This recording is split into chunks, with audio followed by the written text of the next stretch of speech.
د ژوند شرایط د انسانانو په خوښه هېڅکله نه جوړېږي. یو وخت به ته په ډېر قوي اقتصاد کې وې، یو وخت به ممکن ستا وضعیت ډېر کښته و، خو یو وخت په اوسط حالت کې وې.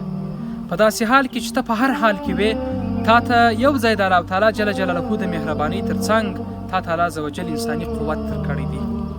تاسې وګورئ په نړۍ کې ډېری اختراعوې چې کېږي، ډېری کارونه کوي، همدغه انسانان دي، دغه مغز لري.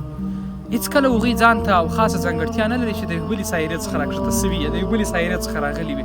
په داسې حال کې چې انسانان په خپل ژوند کې الله عز وجل ډېر کافي نعمتونه او قوتونه په دې کې ایښي دي.